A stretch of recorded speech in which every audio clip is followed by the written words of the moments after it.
Hello, and thank you for watching. My name is Bradford Roberts, Principal Broker, Founder, and Owner of TR Realty in the Las Vegas area. After watching this video, please be sure to like it as well as subscribe to our YouTube channel. Download the pertinent handouts for this video by clicking the link in the comments below. Now let's get started. All TR Realty associates are licensed and insured to do commercial real estate. And at TR Realty, you don't have to pick either residential or commercial. Our associates are allowed to do both. Now, let us be clear, when we are talking about commercial real estate, we are talking about retail, office, industrial, land, vacant lots, multifamilies with 5 units or more, and apartment complexes. Commercial real estate does not include business opportunities. I hear a lot of confusion out there when it comes to the buying and selling of a business, an ongoing enterprise, a hair salon, a deli, an accounting firm, whatever. That is not commercial real estate. That is business brokerage. So again, I want to be clear that we understand exactly what we're here to talk about today. In the United States, there is roughly 23 square feet of commercial space per person, and that is the highest in the world. Canada is second, coming in at about 16 square feet per person. So you can see that the United States is way ahead of any other country when it comes to commercial space. And I think right now, as I film this video, we are in the pandemic. I think we have to ask ourselves just how overbuilt commercial space might be in the United States. Let's talk about some of the differences between commercial real estate and residential real estate. One of the things that it seems to be pretty difficult for a lot of agents to get their hands around is the fact that commercial real estate has no central MLS database. There is no one place to go to find all available inventory. When it comes to residential, agents are really spoiled, right? Pretty much, when somebody wants to buy or rent a residential property, the agent just logs into MLS and uses that 99.9% of the time. But when it comes to commercial, there is no one place. So that means that networking is a really important part of commercial real estate. It also means that commercial real estate requires a lot more effort. I know everybody's attracted to the huge commissions in commercial real estate, but that is commensurate with the effort that you put in, because commercial is a lot harder. You have to do things like driving around, looking for signs in some cases, making lots of phone calls. And also keep in mind, with commercial real estate, unlike residential, there are lots and lots of pocket listings. Why are there pocket listings in commercial real estate? Because many commercial real estate agents are not realtors. We will circle back and talk about that a little bit later. At TR Realty, our associates have 2 ways to do commercial transactions. One of them is to join the Las Vegas Realtor Association's Commercial Alliance. That is referred to as the CALV. And when you join the Commercial Alliance as a realtor, certain other things become available to you. I'm going to come back to that in a minute as well, but I want to finish up the list of 2 ways you can do commercial transactions. The second way is to go through an attorney.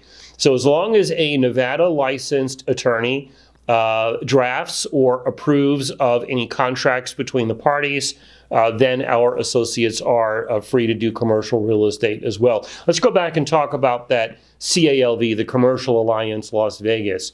So if you join the Commercial Alliance, in addition to your residential transaction desk, which gives you roughly 100 different forms to use, a second tab is going to open up with commercial forms. And it's going to give you roughly 3 dozen commercial forms, commercial listing agreement, commercial purchase and sale agreement, letter of intent, those kinds of things as well. So when you join the Commercial Alliance at LVR, you will get access to that commercial transaction desk. And as I mentioned, many commercial agents at other brokerages are not realtors. So there's no promise of commission, and there's no realtor code of ethics to follow.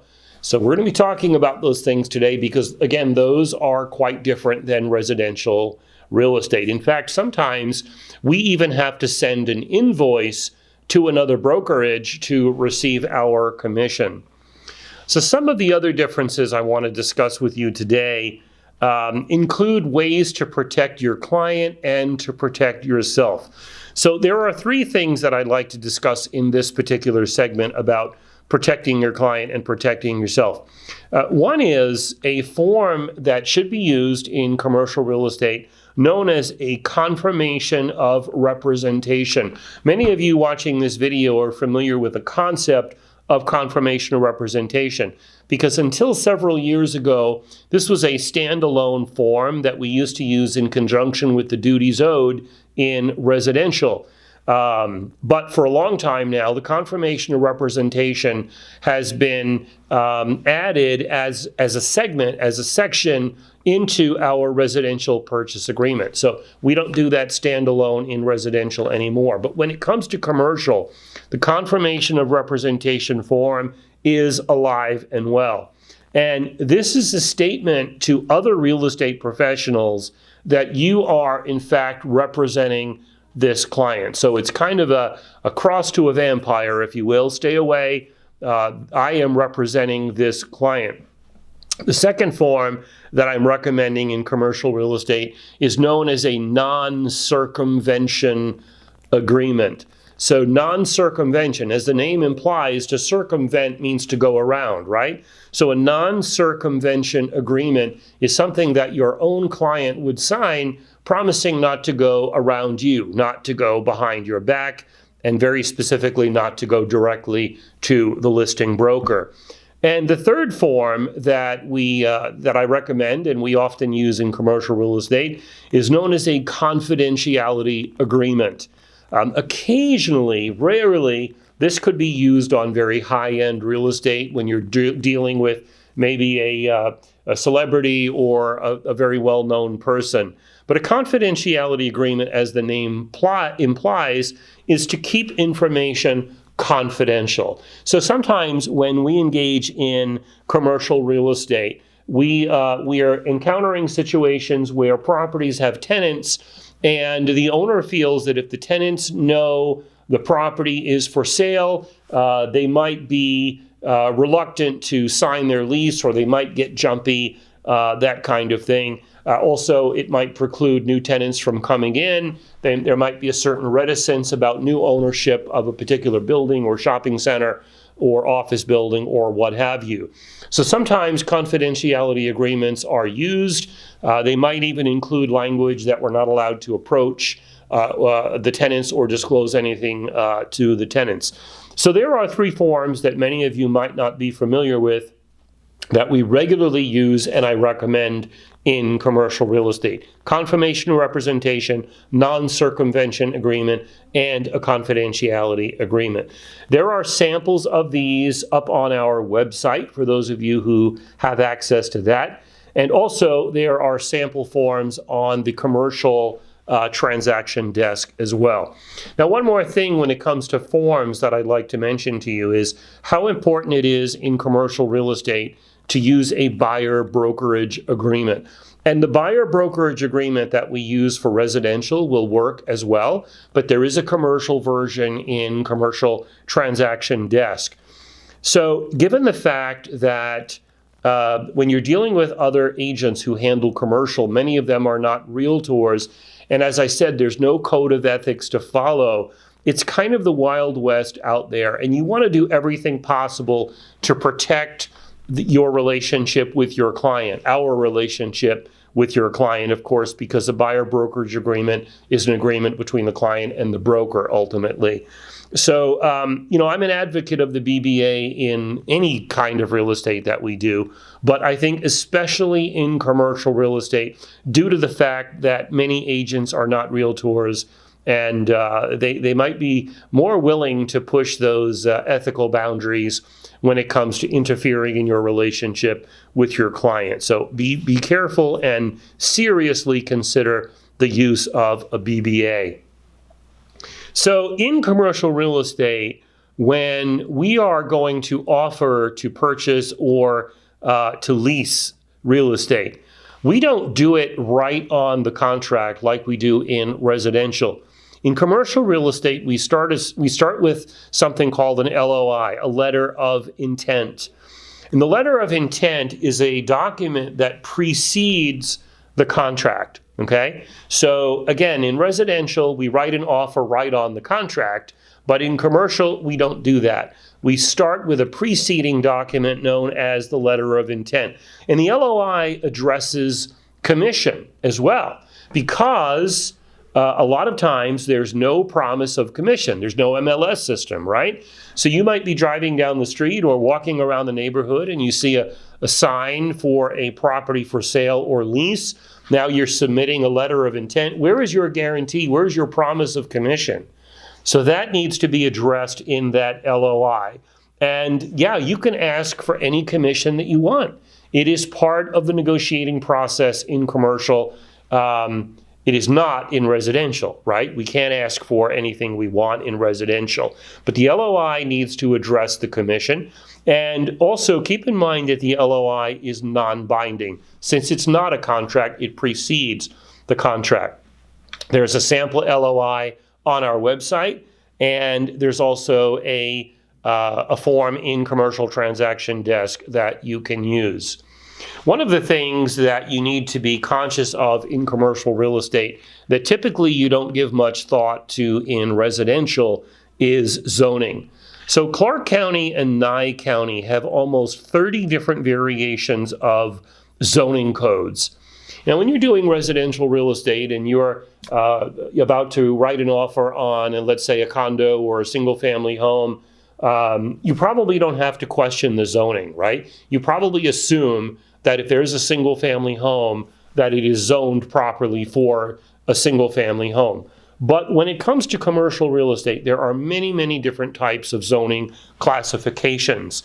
So we have to be careful about the zoning. We have to be careful about usage and restrictions, since there are so many subcategories of commercial zoning.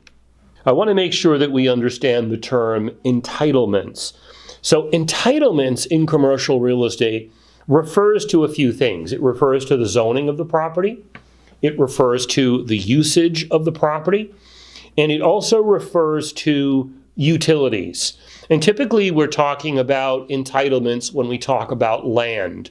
So let's say you go out there and you find a piece of barren land, just blank raw land, and you think it might be in some sort of a commercial zone. Well, what does that mean? Could you build an office building there? How about a hotel? Could you build a shopping center? What about a factory or some industrial usage, a warehouse? So there's all different types of commercial zoning subclassifications. And when it comes to the utilities, raw land, right? What is it going to cost? How long is it going to take? How difficult is it going to be to bring electricity and water and sewer and other utilities to the property? Have these things already been done, or do they need to be done by the incoming buyer?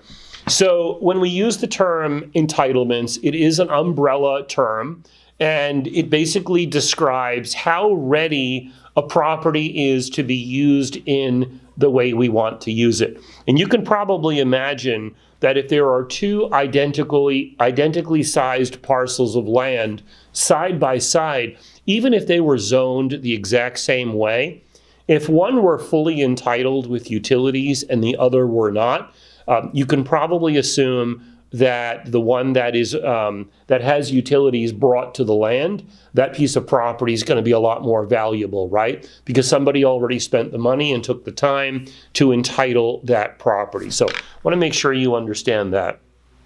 Another thing that we have to discuss in commercial real estate, which typically is not discussed and in many cases can't be discussed in residential real estate due to fair housing would be the demographics. And when we use the term demographics, it's another way of saying statistical data.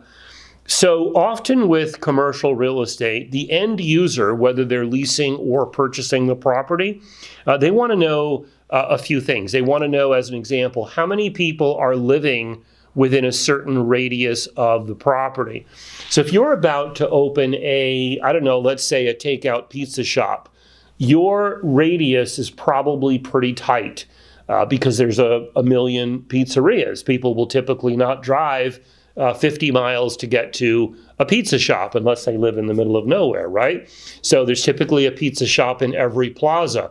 So if the owner of a pizza shop or someone who wants to build a pizza shop needs that information, they're probably going to keep that circle or that radius pretty tight around that prospective space where they'd like to be, versus a type of business that might pull clients from a much larger geographical area. So an example of that would be something like a Home Depot, as an example. There's not a Home Depot in every plaza, right? So Home Depot looks at these kinds of things very, very carefully. They have a radius set up that they like to adhere to. So one part of the demographic study would be how many people are living within a particular radius. Another one is the average income of those people within that radius.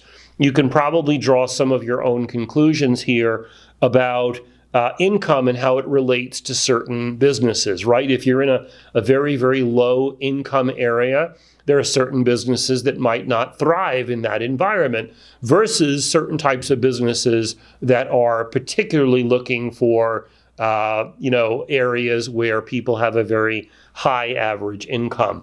A third statistic that a lot of people are looking at in commercial is average age. Again, how that relates to certain types of businesses, right?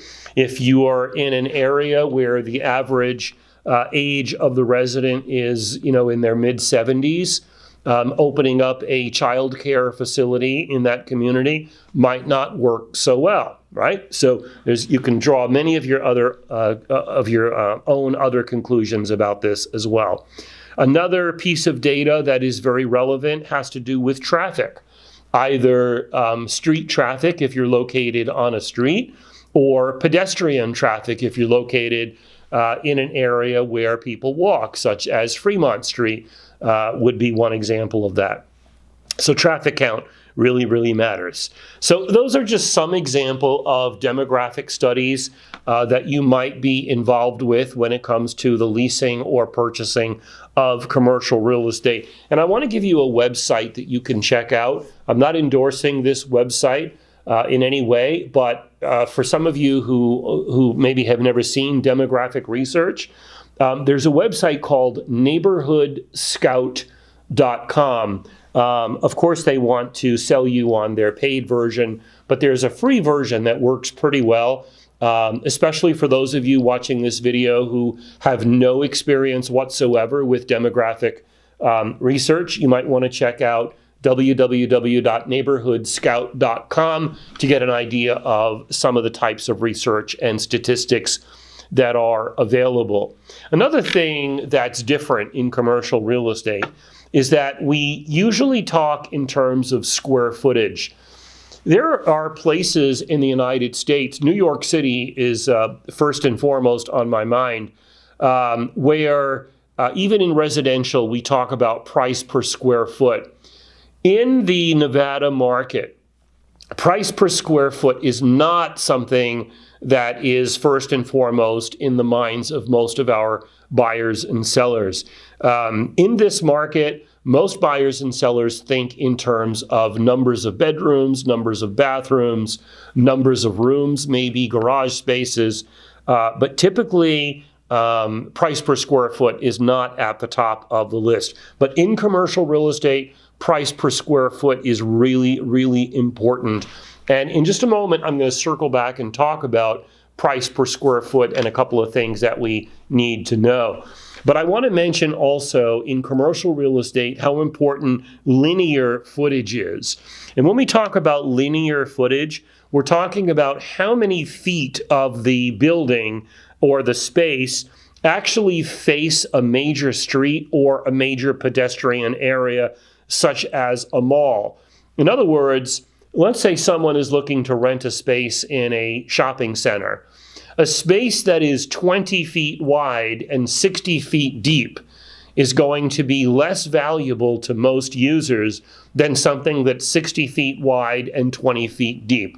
Why? Because the more linear footage we have, the more signage, the more window, the more visibility we can have for our business.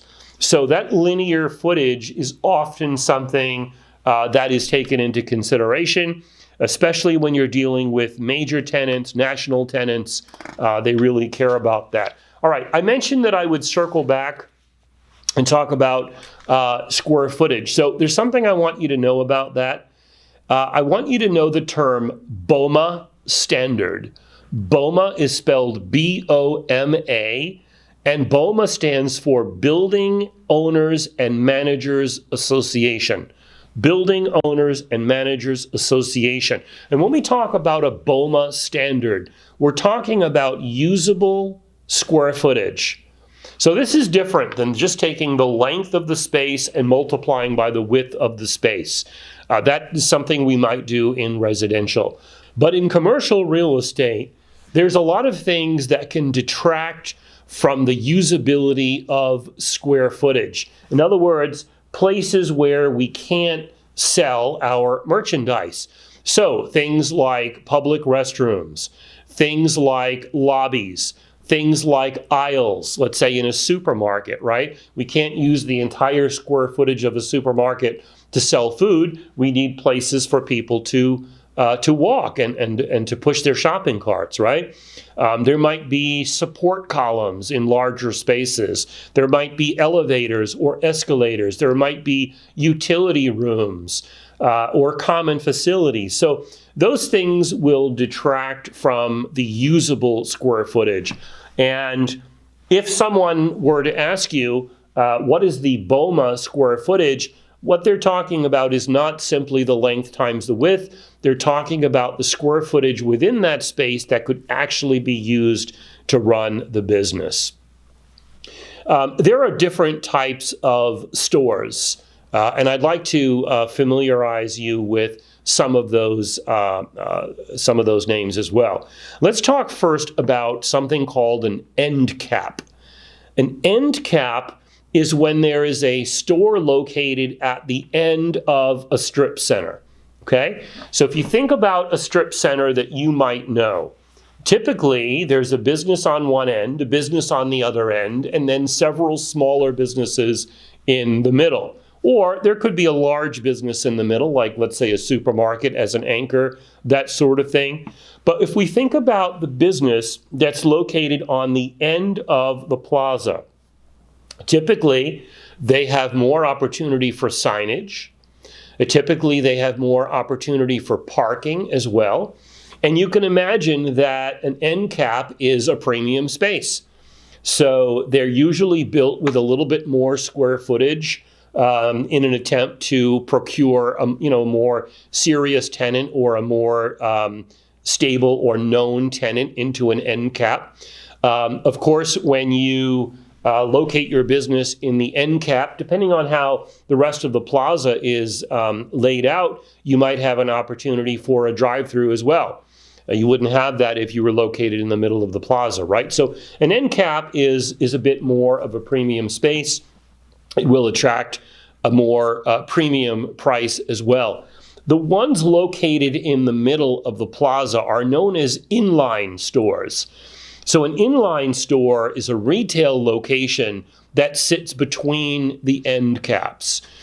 Some of these inline stores are more, kind of mom and pop stores, typically smaller square footage. But if you can picture this in your head, maybe think of a plaza that the parking is going to be more limited. The signage opportunities are going to be more limited compared to an end cap. So typically the price per square footage per square foot is a bit lower as well.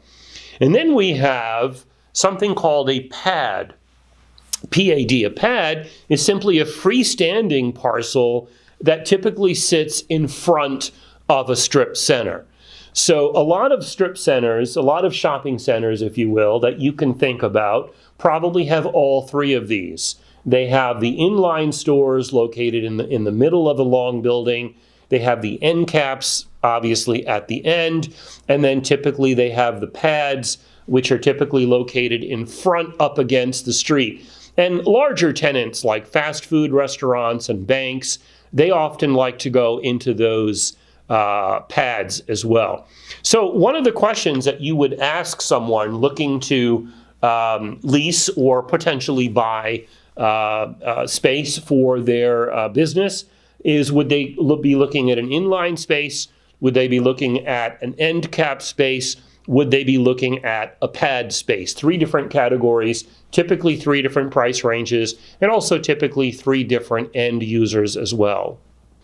When it comes to tenants in a retail center, there's a couple of different categories of those. One is referred to as anchor tenants, and the other is referred to as ancillary tenants. So an anchor tenant is a tenant that is big enough and strong enough and known enough to be able to pull traffic into that shopping center. So some examples would be, home improvement stores like Lowe's, electronic stores like Best Buy, supermarkets like Albertsons or Smith's, those kinds of things. Stores, again, that have the size and the clout and the recognition to pull people in to make that shopping center successful, hence the term anchor tenant. They're holding down the shopping center. Versus an ancillary tenant. An ancillary tenant is a second or third tier tenant that in cases where that anchor tenant pulls out of that plaza, or if they shut down for some reason, typically those ancillary tenants can't survive anymore. They are typically tenants without the size, the clout, the marketing, the recognition. They could be local mom and pop businesses, a little takeout restaurant, a little dry cleaner, pizza shop, shoe shine, could be those kinds of businesses that are really, really dependent upon the traffic that's being generated by that anchor tenant. And without that anchor tenant, those ancillary tenants will definitely struggle. And I want to talk about something known as a tenant mix. So there are some shopping centers who have done this really, really well. There are some shopping centers I probably shouldn't mention, but I don't think they've done a very good job with their tenant mix. So you could probably surmise what tenant mix means. So let's go crazy here for a minute, and let's say that we build a shopping center. And in one end cap, we put Panera Bread. They sell coffee and bagels and that sort of thing. In the other end cap, we put a Starbucks. And then the inline stores consist of Dunkin' Donuts, Seattle's Best, and Pete's Coffee. Would that make a lot of sense to you, that we have 5 coffee shops located in one shopping center? That probably wouldn't work, right? There'd be a lot of cannibalizing. So when you are the property manager or property owner of a commercial center, it's really important that you get the tenant mix right. Not only do we not want businesses that directly compete with each other, but we want businesses, ostensibly, that actually support each other. There's a coffee shop, and next to that coffee shop, there's a bakery, as an example, right? Those 2 businesses might be synergistic. There might be people that come, and they end up going to both of those businesses on the same visit. You probably have never seen and would never see Home Depot and Lowe's in the same shopping center, Albertsons and Smith's in the same shopping center. Why is that? Well, not only do we want to get the tenant mix right by design, but we also need to discuss something known as categorical exclusivity. And categorical exclusivity is when a tenant is big enough, powerful enough, maybe they're leasing enough square footage that they can actually have it written into their lease that another similar business cannot come into that shopping center. Think about if Home Depot and Lowe's were side by side in the same shopping center. Both of them would cannibalize each other, right? Albertsons and Smiths. So it would reduce the sales and the viability of each of those businesses. When we look at smaller businesses, there might be opportunities for categorical exclusivity as well. So let's say you're going into a shopping center and you're going to open up a sandwich shop. You might discuss with the landlord and hopefully put in your lease the fact that no other sandwich shop could open up in that plaza. And sometimes categorical exclusivity can get really, really specific. Somebody can sell sandwiches, but they can't sell desserts. Or they can sell soda, but they can't sell bottled water because somebody else in that plaza is already selling that. You can probably imagine that if you are an incoming tenant and you are asking the landlord for categorical exclusivity, it becomes a point of negotiation. In some cases, it's going to cost you more. You may have to pay an additional price, maybe a higher price per square foot for that categorical exclusivity. But if you're not careful, if you're not mindful of this, you can spend a whole lot of money to build out your business, and then right next to that business, a competitor could come in. It reminds me of one of my favorite shows, which is Curb Your Enthusiasm. I'm not sure if you've seen that. If you haven't, it is starring the gentleman Larry David, who actually created Seinfeld as well. And there's a storyline in that show when he goes into a coffee shop and he's unhappy with the coffee, and he literally rents the space next to that coffee shop. He calls it a revenge store, to open up a competing coffee shop. It's his desire to put the other coffee shop out of business. So a little bit of a fun story there for you. But the point is that when you are operating a business for the public, categorical exclusivity is definitely something that should be on the table, and you should consider for the future viability of your business. Some commercial customers care about other things as well. They might care about access to rail. They might care about access and proximity to an airport, to roads. They might care about things like loading bays and loading docks. We might need the space for big trucks to come to the rear of the business. Certainly, if you're operating a furniture store, you don't want to be receiving deliveries from your wholesalers through the front door of the furniture shop, right? A couple of guys are carrying a sofa at the same time a customer is trying to walk into the store. That would be ridiculous, right? So no, they deliver those things to the rear of the store. So some customers care about those loading bays or loading docks. Refrigeration might be another concern, and not just for a business that wants to manufacture yogurt, but refrigeration can sometimes be a consideration for high-tech businesses, IT businesses as well. Also, sometimes the building height is a consideration. I don't think in residential real estate people put a whole lot of time and thought into their ceiling heights. Maybe in higher end real estate people are attracted to cathedral ceilings or higher ceilings, but they're all relatively the same, right? But in commercial real estate, building heights can vary greatly. Sometimes we need to operate, let's say, a forklift or a certain type of equipment in that space, and we need a certain building height to accommodate that. Also, another consideration for some businesses is known as the load factor. Load factor, L-O-A-D. Load factor refers to the electrical capability.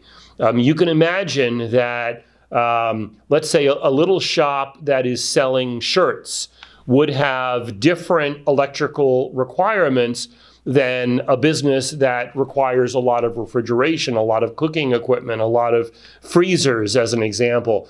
Maybe a printing shop that has printing presses. You can't just plug those into a 110 outlet, right? So depending on the business, the load factor of the space or the building might be a consideration as well. Let's talk a little bit about parking. So again, in residential real estate, we typically don't put a lot of thought into parking. Typically, there may be a garage or a carport, maybe a driveway, maybe some on-street parking. But when it comes to commercial real estate, parking can be a major consideration. There are businesses that will rely on very, very close-up parking. One example of that would be a dry cleaner. Dry cleaners typically like to find a place to operate where someone can park either right in front of the store or very, very close to the store. Typically, people are carrying an armload of dry cleaning or maybe a heavy bag of dry cleaning, and we don't want those customers to have to walk a long distance. Also, when it comes to a business like a dry cleaner, typically people are in and out in 5 minutes, 10 minutes. We don't need a large number of parking spaces. Versus, let's say, a sports bar, as an example. Do you think most people who visit a sports bar are in and out in 5 or 10 minutes? Typically not, right? Typically they're there to watch a game, which could go 3 hours or 4 hours or 22 hours, depending, or it feels like it sometimes. But the point is that when people are in a business for a long period of time, their car is outside for a long period of time as well. So if you were running a sports bar, you would need a lot more parking spaces due to the fact that each parking space is going to be occupied for a long period of time. And also, parking can come back to the topic of tenant mix that we discussed a few minutes ago. How? Because if you're doing a good job as a commercial property manager or commercial property owner, not only do you want to have the right mix of tenants, but you want to put them in the right places. Have you ever seen a shopping center, and I've got a few in my mind, but I probably shouldn't mention them, where they just take all the restaurants and they line them up? Well, what do you think that does to parking around dinner time? You know, at 9 o'clock in the morning, those businesses have, tons of parking available. But when you start to get to 5, 6 o'clock in the afternoon, all of a sudden nobody can find a parking space. So when it comes to the tenant mix, it's not just the types of businesses we allow, but where we allow them to be in the plaza. It's good to think about the number of parking spaces that a business would want and the length of time that the average customer parks in that space. And we would want to locate our tenants accordingly. There's a shopping center, again, I won't mention, but I think they did a pretty good job. It's actually located in the southwest part of the valley. And they have a huge sports bar. It's one of the big national sports bars that I won't mention, where, as I said, people tend to stay 2, 3, 4 hours. And what they have next to that is an accounting service. So most people watch sports at night. Most accounting services would have their customers during the day, right? So doesn't that make a lot of sense why the landlord would do something like that? So that those parking spaces are used daytime by the accounting service and nighttime by the sports bar. So that's how parking can connect to tenant mix. Sometimes we have to think about hazardous waste or emissions. These are things that may have to be addressed, either for a business that previously occupied a particular space or an incoming business might be subject to certain environmental regulations, concerns, chemicals, things like maybe a fast oil change spot or a dry cleaner as well that sometimes uses chemicals, right? So we have to be mindful of hazardous waste and emissions. Okay, I'd like to get into the different types of spaces that exist, because when you're driving down the street and you're looking for some commercial space for a prospective tenant or a prospective buyer, you see one sign and it says, we have commercial space available for $1.50 a foot. And then across the street, you see another sign that says, we have commercial space for $2 a foot. And you might think, prima facie, the $2 is more expensive than the $1.50. That may or may not be the case. There's a lot of factors involved. And that's why you need to know the details of these things. So let's talk about something known as a vanilla shell. A vanilla shell is sometimes called a warm shell as well. And when we're talking about a vanilla shell, we're referring to a space that already has the basic finishings. Typically things like fire-taped walls that are ready to paint, an electrical panel and outlets already in place, sealed concrete or a finished floor, a finished ceiling with lighting, HVAC with ductwork and controls. Of course, HVAC refers to heating, ventilation, and air conditioning. Maybe a finished bathroom if there's not a common bathroom, and maybe a sprinkler system if that is required by local code. Versus a gray shell. A gray shell is sometimes called a cold shell. But a gray shell is space that is unfinished.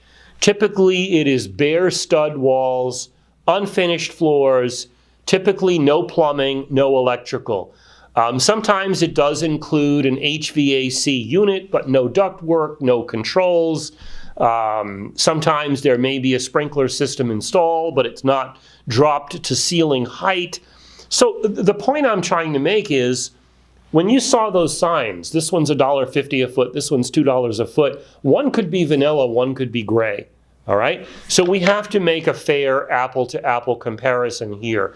A vanilla shell is going to offer a more finished space, one that's going to allow for a relatively quick move-in time. If you've got someone who's looking to get into the space and get their business open right away, they might be more inclined to go for a vanilla shell. But as you can imagine, since all of that infrastructure is already in place, typically a vanilla shell is going to cost more money. Versus a gray shell that's going to require more work, which means more money and more time and probably permits to be completed. However, a gray shell is going to offer greater flexibility for custom finishes and custom design. So it really depends on what your business owner is looking to do. And that brings me to a mention of trade fixtures as well. When we talk about trade fixtures, we're referring to pieces of equipment that are already inside, or they may be attached to the real estate that would be used for a specific type of business. So let's say I want to open a pizzeria. And it just so happens in the part of town I'm looking to open, another pizzeria just went out of business. And there's already a walk-in refrigerator, and there's already some pizza ovens in place, and maybe a stove and some ductwork, exhaust system, those kinds of things. What that means is, as an incoming business owner, I don't have to spend that money, and I don't have to go through the time and hassle of getting those things installed, which could easily take many, many months and cost tens, if not hundreds of thousands of dollars. So in the case of a space that has those trade fixtures, again, that would offer someone the opportunity to get their business up and running a lot sooner, but it would take away the ability for custom design as well. So just something to think about when it comes to trade fixtures. And then, of course, if we take trade fixtures to the ultimate level, we can refer to the term turnkey. When we talk about a space that is turnkey, it is fully equipped, it is ready to do business. So minimal downtime, minimal investment, but also minimal opportunity to do what you want in the space. It's turnkey, it's completely ready to go. And one more thing I want to talk about in this segment is signage. Not something that typically we think about in residential real estate, right? Most of us don't put signs in front of our homes. But when it comes to commercial real estate, signage can make or break a business. Signage is incredibly important, and you often find that signage is a topic that makes its way into the LOI as well as the subsequent lease to that LOI. So we talked about the kinds of businesses. We talked about inline stores that typically have one place or maybe two for signage, typically what they call eyebrow signage, which is over the entrance to the business, and possibly a marquee out on the road at the entrance to the plaza. We talked about the end caps that typically have two places, right, for signs because the space wraps around the building. So an end cap would have more opportunity. And then ultimately the pad would be four-sided. It would have 4 facades, 4 places for signage as well. Signage is really, really important. When it comes to signage, businesses that are prominently known, let's say something like Home Depot, I'm circling back to Home Depot, right? If they put a sign that says the Home Depot, pretty much everybody is going to know what they sell. But when it comes to those smaller ancillary businesses, some businesses even choose not to put their name on the sign. They sometimes put only the product or service that they sell. So you might see, as an example, a sign that says dry cleaners, or a sign that says tailor shop, or a sign that says pizza. So those are cases where the business names themselves are not really known. So if we were to put up, Brad's, people wouldn't know what the hell that is, right? So I might choose to go with my category of product or service. But in any case, be prepared to discuss signage with your prospective buyer or lessee. Be prepared to make it part of the LOI. Be prepared to make it a negotiation with the property manager or landlord, and ultimately to get that in the lease as well. Signs can make or break the business. I would like to thank you for watching this video. I hope it was informative for you. If you are licensed with another brokerage in Southern Nevada and would like to talk with me, please text me or visit our website. See you next time.